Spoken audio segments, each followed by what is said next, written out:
آئیے سب سے پہلے ہم اور آپ اپنے آقا مولا حضور تاجدار مدینہ سرور قلب و سینہ سیاح لامکان نیر بطحہ شہنشاہ مدینہ حضور احمد مجتبیٰ محمد مصطفیٰ صلی اللہ علیہ وسلم کی بارگاہ میں درود و سلام کا نذرانہ عقیدت پیش کریں۔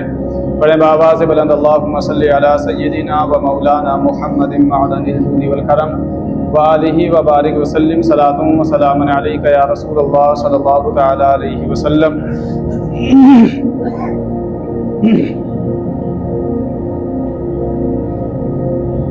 ذی الحجہ کا یہ مبارک مہینہ چل رہا ہے۔ ذی الحجہ کے یہ 10 دنوں کی بہت زیادہ فضیلت ہے۔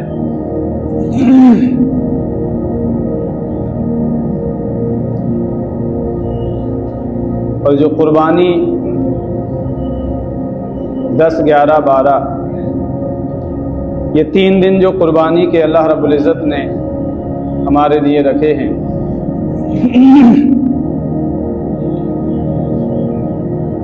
تو قربانی سنت ابراہیم علیہ الصلاۃ والتسلیم، نبی اکرم صلی اللہ تعالی علیہ وسلم سے جب پوچھا گیا کہ قربانی کیا ہے تو آپ نے فرمایا کہ قربانی حضرت ابراہیم علیہ الصلاۃ والسلام کی سنت ہے۔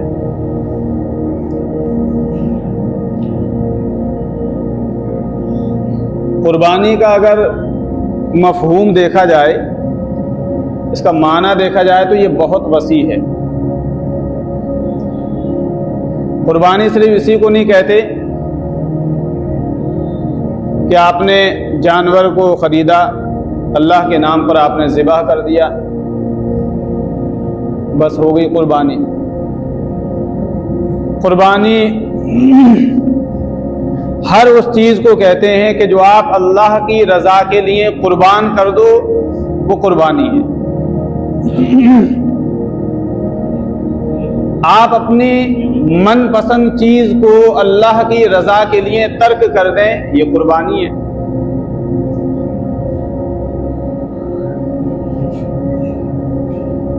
انسان کا دل کسی گناہ میں لگا ہوا ہے اور وہ اللہ کی رضا کے لیے اس گناہ کو ترک کر دے، یہ قربانی ہے۔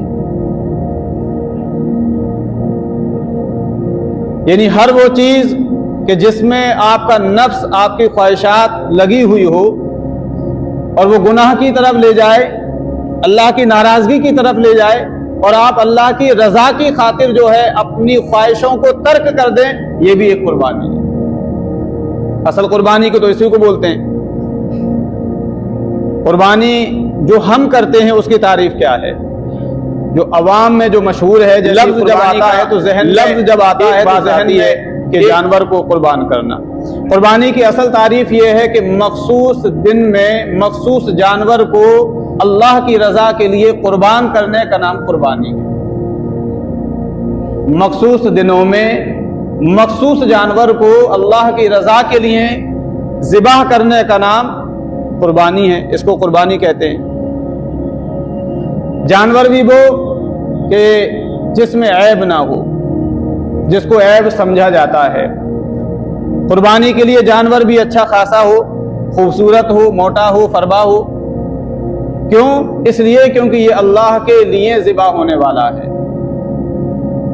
ذہن میں یہ ہوتا ہے کہ کوئی ریجیکٹڈ مال جو ہے اس کو ذبح کر دیا جائے، ہلکا پھلکا جب ذبح کر دیا جائے۔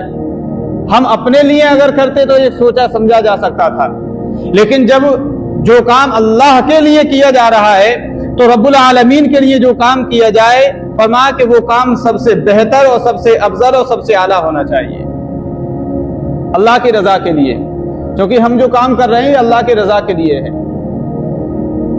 تو اللہ تبارک تعالیٰ کی رضا کے لیے جو کام کیا جاتا ہے وہ سب سے افضل ہونا چاہیے، سب سے اعلیٰ ہونا چاہیے۔ اس لیے جانور بھی سب سے اچھے ہونا چاہیے۔ میرے آقا صلی اللہ تعالی علیہ وسلم ارشاد فرماتے ہیں کہ یہ جو جانور جو آپ ذبح کرتے ہیں، فرمایا کہ جب بندہ جانور کی گردن پر چھری جب چلاتا ہے اور خون کا پہلا قطرہ زمین پر گرتا ہے، اس کے گرنے سے پہلے اللہ رب العزت اس کے پچھلے سارے گناہوں کو معاف فرما دیتا ہے۔ اور فرمایا کہ قربانی کے جانور کے ہر ایک بال کے بدلے میں اللہ تعالیٰ اس کو ایک نیکی کا ثواب عطا فرماتا ہے. سبحان اللہ. تو آپ اندازہ لگا سکتے ہیں کہ جانور کے اندر کتنے بال ہو سکتے ہیں, کوئی گن تو سکتا نہیں ہے. فرمایا کہ جانور کے اندر جتنے بال ہوتے ہیں اس کے جسم پر اس کے ہر ایک بال کے صدقے میں اس کے ہر ایک بال کے بدلے میں اللہ ایک نیکی کا ثواب عطا فرماتا ہے. سبحان اللہ. اللہ اکبر. اور فرمایا کہ جانوروں کو, خوب اچھے جانوروں کو اللہ کی راہ میں ذبح کرو, اس لیے کہ کل قیامت کے روز یہی جانور آپ کی سواری بن کر آئیں گے. سبحان اللہ. یہ جانور آپ کی سواری بن کر, اللہ نے اگر آپ کی قربانی قبول فرما لی ہے تو کل قیامت کے روز یہ جانور آپ کے لیے سواری کا کام کریں گے اور پل صراط پر بھی آئیں گے, آپ اس پر سوار ہو کر کے پل صراط پار کریں گے. اب آپ سوچیں گے ایک جانور, زندگی میں نہ جانے کتنے جانور ہم جو ہے ذبح کرتے ہیں. جتنے بھی جانور آپ ذبح کرتے ہیں اور اللہ نے اگر قربانی قبول فرما لی ہے تو فرمایا کہ وہ سب کے سب وہاں پر ہوں گے, آپ جس پر چاہیں سواری کریں. سبحان اللہ. بدل بدل کے چاہیں سواری کریں. یہ جانور وہاں کام آئیں گے آپ کے, یہ جانور وہاں آپ کے لیے سواری کا کام کریں گے. اس لیے میرے عزیز ہمیشہ یاد رکھیں, اللہ کی رضا کے لیے جب ہم جو قربانی کرتے ہیں اس میں اچھا جانور ہونا چاہیے, کنجوسی نہیں کرنا چاہیے اس میں. دوسری بات, دکھاوا بالکل نہیں ہونا چاہیے, ریاکاری نہیں ہونا چاہیے, کیونکہ جو کام اللہ کی رضا کے لیے کیا جائے اس میں ریا کا کوئی عمل دخل نہیں ہونا چاہیے. اگر آپ دکھاوے کے لیے کرتے ہیں, لوگوں کو دکھانے کے لیے کام کرتے ہیں, تو نہ تو قربانی قبول ہوگی اور نہ ہی اس کا کوئی ثواب آپ کو نام اعمال میں آپ کو دیا جائے گا. کوئی فائدہ نہیں ہے اس کا, ریاکاری کا کوئی فائدہ نہیں دکھانے کا. بہت سے لوگ کیا ہوتا ہے کہ بہت مہنگا جانور خرید لیتے ہیں, بکرا خرید لیتے ہیں, اور پھر اس کو لوگوں کو میں دکھانا, محلے میں چکر لگوانا, دکھانا, کوئی پوچھے تو بڑی شان سے بتانا کہ اتنے کا لیا ہے میں نے, اس کو تو میں یہ کھلاتا ہوں وہ کھلاتا ہوں, اور اپنی جو ہے دکھاوے کے طور پر صرف اور صرف اس لیے تاکہ لوگوں کو پتا چلے کہ میں کتنا مہنگا جانور لے کر کے آیا ہوں. یاد رکھیں میرے عزیز, آپ چاہیں کتنا بھی مہنگا جانور لے کر کے آئے ہوں, لیکن اگر آپ دکھاوے کے لیے لے کر کے آئے ہیں, نیت آپ کی صحیح نہیں ہے, تو آپ کے لاکھوں روپے کا جانور بھی کوئی آپ کو فائدہ نہیں دے سکتا ہے, کوئی فائدہ نہیں دے سکتا. اسی لیے اللہ تبارک تعالیٰ نے ارشاد فرمایا, حبیب آپ ان سے کہہ دیجئے, قل ان صلاتی و نسکی, میری نمازیں, میری قربانیاں, و محیایا و مماتی, اور جو میرا جینا ہے اور میرا مرنا ہے, وللہ رب العالمین, وہ سب اللہ رب العالمین کے لیے ہے نا. اب یہ تو سمجھ میں آتا ہے, قل اے محبوب آپ کہہ دیجئے, اللہ تو کیوں نہیں کہتا ہے؟ فرمایا کہ اس لیے کیونکہ رب کو اگر اپنی بات بھی اگر کہلوانی ہوتی ہے تو محبوب کی زبان سے کہلوانی ہوتی ہے, کہ محبوب کا بولنا اللہ کو سب سے زیادہ پسند آتا ہے. سبحان اللہ, ہے نا. محبوب آپ ان سے کہہ دیں, قل ان صلاتی و نسکی و محیایا و مماتی للہ رب العالمین, میری نمازیں, میری قربانیاں اور میرا جینا اور میرا مرنا سب کس کے لیے ہے؟ بولیے, اللہ کے لیے ہے. تو نمازیں اور قربانی تو سمجھ میں آتا ہے کہ نماز اللہ کے لیے ہے, قربانیاں بھی اللہ کے لیے ہیں, لیکن میرا جینا, میرا مرنا یہ بھی اللہ کے لیے ہے. یہ کیسے؟ آپ بتائیے. ہم اپنے گھر والوں کے لیے تو جیتے مرتے ہیں, کبھی اللہ کے لیے بھی جیے مرے. ہم رشتہ داروں کے لیے ہم جیتے ہیں مرتے ہیں, اپنے بچوں کے لیے تو جیتے مرتے ہیں. کیا کبھی ایسا ہوا ہے کہ ہم اللہ کے لیے بھی جو ہے جیتے ہیں مرتے ہیں؟ اگر ہم یہ نظر اپنے آپ پر دیکھیں تو ہم اپنے اندر جب دیکھیں گے, جھانکیں گے, تو ہمارے اندر یہ مسلمان کبھی نہیں دیکھے گا کہ ہم اللہ کے لیے بھی جیتے ہیں مرتے ہیں. بیوی بچوں کے لیے تو سب مرتے جیتے ہیں, رشتہ داروں کے لیے, دوستی یاری کے لیے کہتے ہیں یار تیرے لیے تو میں جو ہے مر بھی جاؤں گا, تیرے لیے تو سب کچھ کرنے کے لیے تیار ہوں. کہ اللہ کے لیے بھی سب کچھ کرنے کے لیے تیار ہوتے ہیں آپ؟ بتائیے, اللہ کے لیے سب کچھ کرنے کے لیے تیار کیوں نہیں ہوتے؟ جینے مرنے کا مطلب یہ ہے کہ اللہ کی رضا جس میں شامل ہو, بندے کی رضا بھی اسی میں شامل ہونی چاہیے. یعنی مسلمان وہ ہے کہ جس کی اپنی مرضی کچھ بھی نہیں ہوتی ہے, جو مرضی ہوتی ہے وہ اللہ اس کے رسول کی مرضی ہوتی ہے. جب اللہ اس کے رسول کی, مومن کون ہوتا ہے؟ مسلمان کون ہے؟ میرے آقا صلی اللہ علیہ وسلم نے فرمایا, مسلمان کون ہے؟ مسلمان اونٹ کی مانند ہے. فرمایا کہ اس کا مالک اس کے گردن میں جب رسی ڈال دے, اس کے جب نکیل ڈال دے, اس کو پکڑ کر کے جہاں چاہتا ہے وہ لے جاتا ہے. فرمایا کہ اسی طرح سے مسلمان ہے, اونٹ کی مانند ہے, مالک جدھر چاہے جیسے چاہے لے جائے, اس کی اپنی مرضی نہیں ہوتی ہے. جہاں اللہ رسول کی مرضی ہو پھر انسان کی مرضی ختم ہو جاتی ہے. لیکن ہوتا کیا ہے کہ ہم دنیاوی معاملات میں اپنی مرضی چلاتے ہیں, اپنی مرضی چلاتے ہیں, اللہ کی مرضی پہ تو ہم عمل کرتے ہی نہیں ہیں. ہر جگہ ہم چاہتے ہیں کہ ہماری مرضی ہو, ہمارے فیصلے ہو, ہمارے طریقے سے جو ہے زندگی ہمیں جینا چاہیے. اللہ کی مرضی کہاں رہتی ہے کہ نہیں؟ ہم جب کسی جانور کو جب پالتے ہیں, ایک جانور جو آپ لیتے ہیں, آپ اس کو کھلاتے ہیں, پلاتے ہیں, اس کو پالتے ہیں, جہاں چاہتے ہیں اس کو باندھتے ہیں, جہاں چاہتے ہیں اس کو رکھتے ہیں. کیا کبھی وہ ڈیمانڈ کرتا ہے کہ مجھے یہ نہیں چاہیے وہ چاہیے؟ کبھی وہ کہتا ہے کہ مجھے جو ہے یہ نہیں کھانا وہ کھانا ہے؟ کبھی وہ کہتا ہے مجھے یہاں مت باندھو, مجھے جو ہے اپنے بیڈ روم میں باندھو؟ کبھی وہ کہتا ہے کہ مجھے اچھے صوفے پر کھلاؤ پلاؤ اور وہاں پہ بیٹھاؤ, وہاں پر مجھے آرام کراؤ؟ نہیں نا. ایک جب انسان جانور کو پالتا ہے, اس کا پالن ہار ہوتا ہے, تو جانور کی مرضی وہی ہوتی ہے جو مالک کی مرضی ہوتی ہے. جہاں لے جاتا ہے خاموشی سے چلا جاتا ہے, جہاں جو کھلاتا ہے خاموشی سے کھا لیتا ہے, جہاں چاہتا ہے وہاں اس کو باندھ دیا جاتا ہے. اور جب مالک اس کی گردن پر ذبح کرتا ہے, چھری چلاتا ہے, تب بھی وہ خاموشی سے ذبح ہو جاتا ہے, کچھ نہیں کہتا ہے. تو رب العالمین تو پھر تمام جہانوں کا پالن ہار ہے. اللہ فرماتا ہے میں تو تم کو بھی پالتا ہوں, ان کو بھی پالتا ہوں, پھر میری مرضی کے آگے اپنی مرضی کیوں چلاتے ہو؟ پھر میری مرضی کے آگے اپنی انا کیوں دکھاتے ہو؟ پھر میری مرضی کے آگے اپنا آپ کیوں چلاتے ہو؟ پھر تو وہ ہونا چاہیے جو میں چاہتا ہوں وہی ہونا چاہیے. میں سب کا پالن ہار ہوں, پھر اللہ کی مرضی کے آگے اپنی مرضی نہیں چلانا چاہیے. اللہ تو سب کا پالن ہار ہے نا. اللہ سب کو پالنے والا ہے, ہمیں بھی وہی پالنے والا ہے, جانوروں کو بھی وہی پالنے والا ہے. سارے جہانوں کا پالن ہار ہی اللہ رب العزت کی ذات ہے. تو پھر اس کی مرضی کے سامنے پھر ہماری مرضی کیوں چلتی ہے؟ اللہ تو کہتا ہے یہ کرو, لیکن ہم کہتے ہیں ہم یہ نہیں کریں گے. اللہ کہتا ہے نمازیں پڑھو, ہم کہتے ہیں نمازیں نہیں پڑھیں گے. اللہ فرماتا ہے زکوٰۃ دو, ہم کہتے ہیں زکوٰۃ ہمیں دینی نہیں ہے.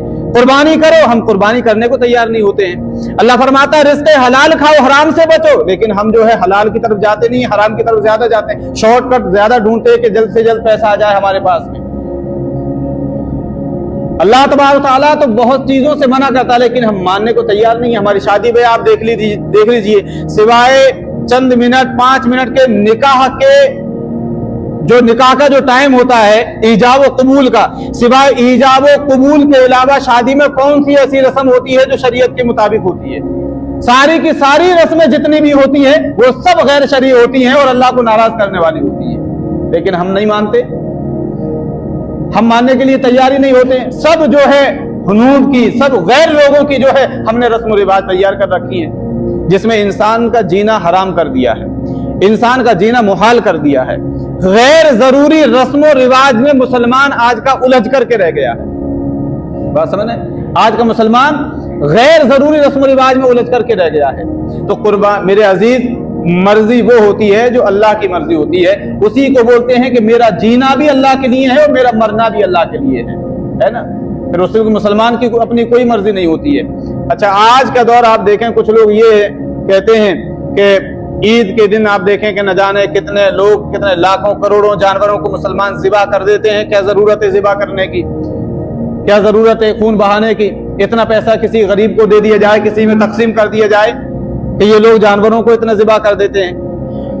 اگر ہم اپنی مرضی سے ذبح کرتے تب تو کہیں تک کہنے کی گنجائش تھی, لیکن جو کام اپنی مرضی سے نہیں بلکہ رب العالمین کی مرضی سے ہو رہا ہو, جو خود سب کی جانوں کا مالک ہے, ہماری جانوں کا بھی مالک وہی ہے, جانوروں کی جانوں کا بھی مالک اللہ رب العزت کی ذات ہے. اب جب اللہ خود حکم دے دیتا ہے کہ جانور ذبح کرو, تو یہ ہمارے حکم سے نہیں ہے بلکہ اللہ رب العالمین کے حکم سے ذبح کیا جا رہا ہے. اور میرے آقا صلی اللہ علیہ وسلم نے فرمایا کہ ان 3 دنوں کے اندر اگر کوئی بندہ ساری دنیا بھی اگر رائے خدا میں خرچ کر دے, پھر بھی اس کو وہ مقام حاصل نہیں ہو سکتا ہے جو اللہ کے لیے, اللہ کی رضا کے لیے جانور کو قربان کیا جاتا ہے, وہ اس کو جو عظیم ثواب حاصل کیا جاتا ہے, اس کو جو ثواب ملتا ہے. ان 3 دنوں کے اندر اللہ رب العزت کو سب سے زیادہ جو پسند ہے وہ یہی ہے خون بہانا, اللہ کی راہ میں قربانیاں کرنا. یہ اللہ کو سب سے زیادہ پسند ہے. اچھا, آپ مجھے بتائیے کہ اللہ رب العزت اگر حکم بیٹوں کے قربان کرنے کا دیتا تھا, بیٹے کے پھر قربان کر سکتے تھے؟ اللہ والے جو ہوتے ہیں, جو اللہ کے حکموں کو مانتے ہیں, وہ بیٹوں کو بھی ذبح کرتے ہیں, اور حضرت ابراہیم علیہ السلام نے کر کے دکھایا. اللہ نے جب حکم دیا, ارے ہمارا ماننا تو یہ ہے کہ صرف جانور ہی نہیں بلکہ اللہ جس چیز کا بھی اگر حکم دے دے گا ہم اس چیز کو بھی ماننے کے لیے تیار ہو جاتے ہیں, ہے نا, کیونکہ سب کچھ تو اللہ ہی کی تو امانت ہے. یہ جانیں بھی اللہ ہی کی امانت ہے، اسی نے پیدا کیا ہے، جان بھی اسی نے دی ہے اور جانا بھی اسی کی جانب ہے۔ اگر وہ حکم دے دے تو ہم اپنی جانیں بھی قربان کرنے کے لیے تیار ہو جاتے ہیں، ہوتے ہیں یا نہیں ہوتے ہیں؟ بتائیے، شروع سے لے کر آخر تک نہ جانے کتنے لوگوں نے اپنی جان قربان کر کے اس اسلام کو سینچا ہے یا نہیں سینچا ہے، اسلام کو بلندی دی ہے یا نہیں دی ہے؟ مجھے بتائیں کہ انہوں نے اپنی جانوں کی قربانی دی یا نہیں دی؟ کبھی انہوں نے اپنی جانوں کی پرواہ کی ہے؟ اللہ کے نام کو بلند کرنے کے لیے میدان میں نکلے یا نہیں نکلے؟ شہید ہوئے یا نہیں ہوئے؟ اگر انہیں اپنی جان سے پیار ہوتا، اپنی جان عزیز ہوتی، اپنے بچے پیارے ہوتے، کیا وہ میدان جہاد میں کبھی بھیجتے؟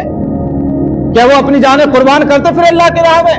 کہ میں تو جو ہے میں اپنی جان کیوں قربان کروں، میں کیوں مرنے کے لیے جاؤں؟ میدان میں جانے کا مطلب ہی یہ ہے کہ یا وہاں کوئی پتہ نہیں ہے زندہ آنا بھی ہے یا نہیں بھی آنا ہے، جاتا ہی انسان شہید ہونے کے لیے تاکہ اللہ کی راہ میں شہادت کا مرتبہ مل جائے۔ تو بتائیے، یہ اللہ کے حکم پر ہی تو ہو رہا ہے سب کچھ، اللہ کے حکم پر ہی تو قربان کیا جا رہا ہے نا۔ تو حضرت ابراہیم علیہ السلام نے کر کے بھی دکھایا، لیکن اللہ رب العزت نے قربانی بھی قبول فرما لی اور حضرت ابراہیم علیہ السلام کی سنت کو قیامت تک کے لیے زندہ بھی کر دیا۔ تو آپ دیکھیں کہ یہ جو پروپیگنڈا ہے، لوگوں کو بہکانے کی کوشش جو کی جاتی ہے کہ ایسا کیوں ہوتا ہے، میں صرف ایک سوال کرتا ہوں، یہ چیزیں قربانی کے دن میں ہی کیوں یاد آتی ہیں؟ آپ بتائیں، اور صرف مسلمان کے ہی لیے کیوں یاد آتی ہیں؟ قربانی کے دن میں ہی کیوں یاد کیا جاتا ہے؟ کسی کو غریب کو مسکین کو صدقہ کہتے ہیں، بھئی ہم تو پورے سال کرتے ہیں۔ مسلمان جتنا کرتا ہے اتنا تو کوئی کر ہی نہیں سکتا، بلکہ مسلمان کا مذہب ہی یہ ہے کہ ایک مومن دوسرے مومن کا بھائی ہے، ایک مسلمان دوسرے مسلمان کا بھائی ہے۔ اگر ایک کو تکلیف ہو تو دوسرے کو تکلیف ہونا چاہیے، ایک بیمار ہو تو دوسرے کو درد ہونا چاہیے، ایک اگر پریشان حال ہے تو دوسرا اس کی مدد کرنا چاہیے۔ تو مذہب میں پریکٹیکل جتنا مسلمان ہے اتنا تو کوئی اور دوسرا ہے ہی نہیں، وہ ہمیشہ ایک دوسرے کی مدد کرنے کے لیے تیار رہتا ہے۔ لیکن انہی دنوں میں کہ وہ تو ہمیشہ کرتے ہیں، ہر سال کرتے ہیں، ہمیشہ کرتے رہتے ہیں۔ لیکن اب یہاں دیکھیں، جو غیر قومیں ہیں، کتنی کمپنیاں ایسی ہیں جہاں روزانہ لاکھوں جانور ذبح کیے جاتے ہیں، ان پر کبھی کوئی ایکشن ہوتا ہے؟ نہیں ہوتا۔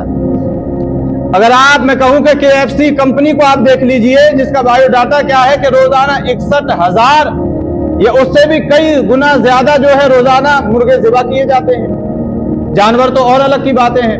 نہ جانے کتنی کمپنیاں ایسی ہیں جہاں جانوروں کو ذبح کیا جاتا ہے، باہر گوشت تقسیم کیا جاتا ہے، باہر گوشت جو جایا جاتا ہے وہاں تجارت کی جاتی ہے، بزنس کیا جاتا ہے۔ کبھی ان پر آبجیکشن ہوا ہے؟ ان پر کوئی سوال نہیں ہوتے۔ مسلمان کے لیے یہی کیوں ہوتا ہے؟ کیونکہ مسلمان کو بہکانا مطلب ہے، ان کو اپنے مذہب سے ہٹانا چاہیے، ہٹانا چاہتے ہیں کہ یہ ایسا کیوں کرتے ہیں۔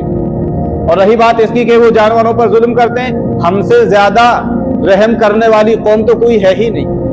ہمارے پاس تو سب سے زیادہ رحم کرنے والی ذات اللہ رب العالمین کی ہے، اور پھر رحمت للعالمین حضور اکرم صلی اللہ تعالی علیہ وسلم کی ذات ہے، جو اللہ تبارک و تعالیٰ کی ذات اور حضور اکرم صلی اللہ علیہ وسلم کی جو ذات ہے، یہ ذات وہ ہے، ان سے زیادہ کوئی بھی ہم پر رحم کرنے والا نہیں ہے، نہ جانوروں پر نہ انسانوں پر۔ بنی اسرائیل میں ایک عورت تھی جو عبادت اور ریاضت میں اتنی مگن ہو جایا کرتی تھی کہ 2-2 3-3 دن جو ہے ایسی اللہ کی عبادت کرتی کہ کھو جاتی تھی، بالکل دنیا سے بالکل بے نیاز ہو جاتی۔ اس کے پاس ایک بلی تھی، ایک بلی، اس نے باندھ دیا، عبادت میں مشغول ہو گئی۔ 3 دن ہو گئے، 3 دن تک اللہ کی عبادت میں لگی رہی۔ 3 دن کے بعد خیال آیا کہ میری بلی کو تو میں نے کچھ کھانے کو دیا ہی نہیں ہے۔ جو لوگ ہم سے کہتے ہیں جانوروں پر ظلم کرتے ہیں، ہم سے زیادہ کون رحم کرنے والا ہوتا ہے؟ اللہ تبارک۔ اب وہ جب بلی مر گئی 3 دن کے اندر، اللہ تبارک تعالیٰ نے اس عورت کو جہنم میں بھیج دیا۔ کیوں؟ کہ جو میری مخلوق پر رحم نہیں کرتا اس پر بھی رحم نہیں کیا جاتا۔ اور ایک اور میں واقعہ بتاؤں، حضرت سیدنا حجت الاسلام امام غزالی رحمۃ اللہ علیہ، آپ بہت بڑے اللہ تبارک تعالیٰ کے پائے کے امام ہیں اور ولی اللہ ہیں، بہت بڑے عالم دین، فقہ کے امام، کلام الامام کے امام اور لوگوں کے پیشوا ہیں۔ نہ جانے کتنے لاکھوں آپ کے شاگرد ہیں، نہ جانے کتنے آپ کے چاہنے والے ہیں، اور نہ جانے آپ کی کتابیں پڑھائی جاتی ہیں، چھاپی جاتی ہیں، اور نہ جانے کتنے لوگ آپ کے علم سے فیضیاب ہو رہے ہیں آج بھی اور ہمیشہ ہوتے چلے۔ بہت بڑے امام گزرے ہیں سیدنا امام غزالی رحمۃ اللہ، نہ جانے کتنی آپ نے کتابیں لکھی ہیں، بہت بڑے امام۔ آپ کا جب انتقال ہو گیا تو کسی نے خواب میں دیکھا کہ بتائے اللہ تعالیٰ نے آپ کے ساتھ کیا معاملہ کیا، کیسے پیش آئے، کیا کیا؟ کہ اللہ نے بخش دیا۔ کس عمل کے سبب؟ کہا کہ میری اتنی ساری محنت، پڑھنا پڑھانا، میرے اتنے شاگرد، اتنی کتابیں، اتنا لکھنا، اتنا کام کرنا دین کا، اس کے سبب اللہ رب العزت نے نہیں بخشا مجھے، کہا پھر کس کے سبب بخشا ہے؟ فرمایا ایک مرتبہ کا واقعہ ہے کہ میں لکھ رہا تھا، کتاب لکھ رہا تھا. پہلے آپ جانتے ہیں کہ سیاہی اور قلم ہوا کرتی تھی. سیاہی میں قلم ڈبوتے تھے، لکڑی کی قلم ہوتی تھی، اس سے لکھا جاتا تھا. کہتے ہیں کہ میری ڈائس پر جو ہے لکڑی وہ سیاہی رکھی ہوئی تھی اور میں لکھ رہا تھا. میں نے دیکھا ایک مکھی آئی اور سیاہی پر آ کر کے بیٹھ گئی. تو میں نے سوچا، دل میں خیال آیا کہ ہو سکتا ہے یہ پیاسی ہے، اس کو پینے دوں. میں نے قلم اٹھا لیا اور قلم اس وقت تک نہیں رکھا جب تک کہ وہ پی کر کے چلی نہ گئی، کہ اس نے جب تک چاہا پیتی رہی اور پی کر کے جب چلی گئی تو پھر وہ میں نے جو ہے لکھنا شروع کیا. اب یہ تو بات آئی گئی چلی گئی، چھوٹی سی بات کون یاد رکھتا ہے زندگی میں. لیکن کہتے ہیں کہ اللہ تبارک و تعالیٰ نے اسی ایک عمل کے سبب مجھے بخش دیا کہ جو میری ایک چھوٹی سی مخلوق پر رحم کرتا ہے، اللہ اس کے سبب مجھ پر بھی اللہ نے مجھ پر رحم فرما دیا اور میری بخشش فرما دی. نہیں بخشا، صرف بڑے بڑے رحم کرنے کی بنا پر بخشا کہ وہ پیاسی ہے، لہذا اس کو میں نے پینے دیا، وہ چلی گئی، اس وجہ سے اللہ نے میری مغفرت فرما دی. جو اسلام، جو مذہب ہمارا چھوٹی سی مخلوق پر بھی رحم کرنا سکھائے، کیا وہ جانوروں پر صرف ظلم کرنا سکھائے گا کبھی؟ آپ بتائیے. ایک عورت جو طوائف تھی، وہ راستے میں جا رہی تھی، دیکھا کہ کتا پیاسا ہے اور زبان اس کی نکل رہی ہے، پیاس کی وجہ سے قریب ہے کہ وہ مر جائے گا، لیکن پانی نہیں، پانی کنویں کے اندر ہے. پانی کیسے نکالا جائے؟ پانی تک پہنچ نہیں سکتا. اس نے اپنا روپٹا نکالا اور جو ہے اینٹ میں باندھا، اس نے جو ہے روپٹا اس نے کنویں کے اندر ڈالا اور نچوڑ کر کے اس کتے کے اندر جو ہے پانی، منہ کے اندر پانی ڈالا، پانی پلایا. اللہ نے اس عمل کے سبب اس طائفہ کی بخشش فرما دی، اس کو ہدایت دی، توفیق دی، توبہ کی توفیق دی. اس کو توبہ بھی ملی، پھر وہ عابدہ زاہدہ بھی بن گئی، نیک بن گئی. اللہ نے اسی کے سبب اس کو بخش دیا ہے. نبی اکرم صلی اللہ تعالی علیہ وسلم کی بارگاہ میں ایک شخص حاضر ہوا اور کہا یا رسول اللہ میرا اونٹ پریشان کر رہا ہے، پاگل ہو گیا ہے. اور جب اونٹ بدک جاتا ہے، پاگل ہو جائے، تو وہ انسان کی کھوپڑی اگر اپنے منہ سے پکڑ لے وہی ختم ہو جائے. پھر سنبھالنا مشکل ہو جاتا اگر جو ہے اونٹ اگر پاگل ہو جائے. آقا علیہ السلام نے فرمایا چلو میں چلتا ہوں. صحابہ اکرام کو خوف ہوا، کہنے لگے ہمیں خوف ہوا کہ کہیں حضور کو نقصان نہ پہنچا دے. آقا علیہ السلام جب تشریف لے گئے، اس اونٹ کے پاس آپ نے ہاتھ پھیرا، اونٹ آپ کے کانوں کے قریب اس نے منہ کیا اور چپ چپ چپ چپ کچھ نہ کچھ اس نے کہنا شروع کر دیا. آقا سنتے رہے اور سننے کے بعد میں آپ نے فرمایا اس کا مالک کہاں ہے؟ کہ میں ہوں یا رسول اللہ، میں حاضر ہوں. کہا یہ اونٹ تمہاری شکایت کر رہا ہے. کہا کیا شکایت کر رہا ہے؟ آقا نے فرمایا کہ یہ شکایت کر رہا ہے کہ یہ مجھ سے کام زیادہ لیتے ہیں، کھانے کو کم دیتے ہیں اور بوجھ مجھ پر میرے وزن، میری طاقت سے زیادہ ڈالتے ہیں. ہمارا اسلام تو وہ ہے کہ میرے آقا صلی اللہ علیہ وسلم نے فرمایا کہ جانور پر اس کی طاقت سے زیادہ بوجھ بھی نہ ڈالا جائے. اللہ اکبر. ارے جو اسلام جانور پر طاقت سے زیادہ بوجھ ڈالنے پر جو ہے ممانعت کرتا ہے، کیا وہ ظلم بھی کرے گا؟ بتائیے، کیا ظلم کرنے کو کبھی پسند فرمائے گا؟ میرے آقا نے فرمایا کہ یہ تمہاری شکایت کر رہا ہے، تم کام اس سے زیادہ لیتے ہو اور کھانے کو کم دیتے ہو اس کو. کیا یہ بات صحیح ہے؟ کہ یا رسول اللہ آج کے بعد یہ موقع نہیں دوں گا، اب یہ شکایت نہیں ملے گی. مجھے بتائیے تو صحیح، ہمارا اسلام تو اتنا خوبصورت ہے، ہمارا اسلام تو یہ سکھاتا ہے، لیکن کیا وجہ ہے؟ وجہ صرف اتنی ہے کہ اللہ تبارک و تعالیٰ جو چاہتا ہے، اللہ جو جانتا ہے وہ ہم نہیں جانتے، اللہ کی حکمتیں اللہ ہی جانتا ہے. لہٰذا ہمیں حکم دیا گیا ہے ان 3 دنوں کے اندر نہر کرنے کا، ذبح کرنے کا، تو ہم قربانی کرتے ہیں اللہ کی رضا کے لیے، جو ہے ہم قربانیاں کرتے ہیں. اور میرے آقا صلی اللہ علیہ وسلم جو رحمت للعالمین ہیں، تمام جہانوں کے لیے رحمت بن کر کے آئے ہیں، حجۃ الوداع کے موقع پر آپ نے 100 اونٹ ذبح فرمائے. کتنے اونٹ؟ 100 اونٹ ذبح فرمائے، جس میں کہ 63 اونٹ تو میرے آقا صلی اللہ علیہ وسلم نے اپنے ہاتھوں سے ذبح فرمائے.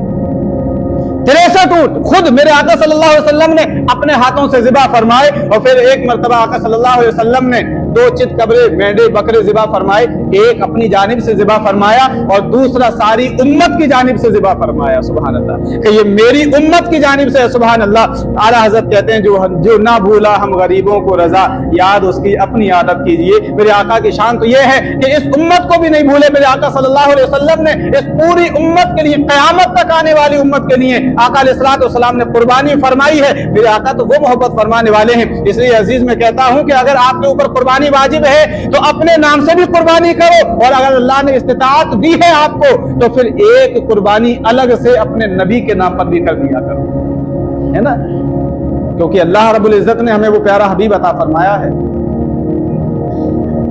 جو نہ بھولا ہم غریبوں کو رضا، یاد اس کی اپنی عادت کیجئے. آقا علیہ السلام نے پوری امت کی جانب سے قربانی، اور پھر میرے آقا کی تو قربانی وہ ہے جو اللہ تبارک و تعالیٰ ہمیشہ قبول ہی فرمائے گا۔ اور یاد رکھیں، قربانی کریں، جانور میں حصہ لیں، لیکن یہ یاد رکھنا چاہیے آپ کے دل کے اندر نیت اللہ کی رضا ہونا چاہیے، دکھاوا نہیں ہونا چاہیے، ریا نہیں ہونا چاہیے، ورنہ قربانی نہیں ہوگی پھر آپ کی۔ جانور میں بھی اگر 7 لوگ موجود ہیں، کسی ایک کی بھی نیت یہ ہوئی کہ گوشت کھانے کی، گوشت لانے کی، تو سمجھ لیجیے کسی کی بھی قربانی نہیں ہوئی۔ 7 لوگ وہ آنے چاہیے کہ جس کی نیت یہ ہو کہ میں رب کی رضا کے لیے قربانی کر رہا ہوں۔ کیوں؟ لَن يَنَالَ اللَّهَ لُحُومُهَا وَلَا دِمَاؤُهَا وَلَكِنْ يَنَالُهُ التَّقْوَىٰ مِنْكُمْ۔ اللہ رب العزت کی بارگاہ میں نہ تمہارا خون پہنچتا ہے نہ گوشت پہنچتا ہے، بلکہ وہ تقویٰ، وہ نیت پہنچتی ہے جو تمہارے دل کے اندر ہوتی ہے۔ بات سمجھ رہے؟ وہ پہنچتا ہے جو تقویٰ، جو نیت ہے تمہارے دل کے اندر، وہ اللہ کی بارگاہ میں پہنچتا ہے، خون اور گوشت نہیں پہنچتا۔ خون یہی رہ جاتا ہے، گوشت تم کھا لیتے ہو، جو نیت تم نے اس وقت میں جو ہے چھری چلاتے وقت میں کی تھی کہ یہ اللہ کی رضا کے لیے کر رہا ہوں، یہ نیت جاتی ہے اللہ کی بارگاہ میں۔ بات سمجھ رہے ہیں؟ تو نیت کا عمل بہت زیادہ ہے، تو لہٰذا قربانی کرتے وقت میں یہ آپ یاد رکھیں کہ اللہ کی رضا کے ہی لیے ہونا چاہیے، اللہ کی رضا کے لیے ہونا چاہیے، دکھاوا نہیں ہونا چاہیے بالکل بھی، یہ یاد رکھیں، ہے نا۔